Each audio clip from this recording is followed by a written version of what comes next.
நல்ல ஞாபகம் வச்சுங்க. சனீஸ்வரருக்கு ரொம்ப பிடிச்சது என்ன தெரியுங்களா?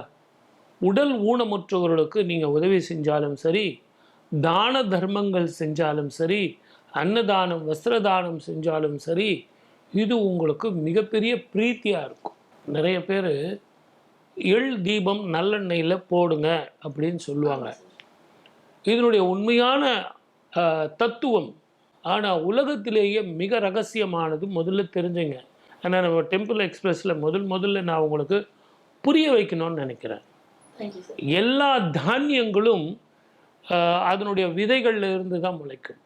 ஏன்னா நீங்கள் எள்ளு மாத்திரம் இந்த உலகத்தில் முதல் நீங்கள் உற்பத்தி ஆனது எங்கே அப்படின்னா, சிவனது அக்ஷரம், சிவனது கண்ணீரில் இருந்து உருவானது தான் ருத்ராட்சம். அதே மாதிரி தான் அவனுடைய உடலில் இருந்து பிறந்தது தான் எள். இந்த இரண்டுமே விதைகள் இல்லாமல் இறைவனிடத்திலிருந்து வந்தது. அதை தன்னுடைய தானியமாக எடுத்துக்கிட்டு அதில் இருந்து எடுக்கப்பட்ட எண்ணெயில் தீபம் போடுறோம். அந்த தீபம் போடுறது எதற்காக அப்படின்னா, ஒளி எங்கே இருக்கிறதோ அந்த இடத்தில் இருள் இருக்காது. ரெண்டாவது, இந்த விளக்குலாம் நீங்கள் பார்த்தீங்களா கீழ் நோக்கி எரிஞ்சிக்கிட்டு இருக்கு. ஆனால் தீபம் போடுறது வந்து மேல் நோக்கி எரியும்.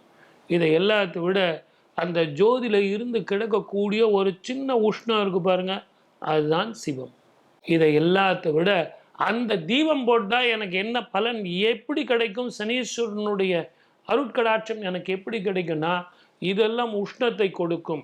அந்த தீபம் உடல் குளிர்ச்சியை கொடுக்கும், ஞானத்தை கொடுக்கும். அந்த தீபம் எப்படி மேல் நோக்கி எரிகிறதோ அப்படி எனக்கு ஞானம் கிடைக்கும், உடல் குளிர்ச்சியை கொடுக்கும், ஆரோக்கியத்தை கொடுக்கும். எதுக்காக தான் தீபம் போட சொல்றது.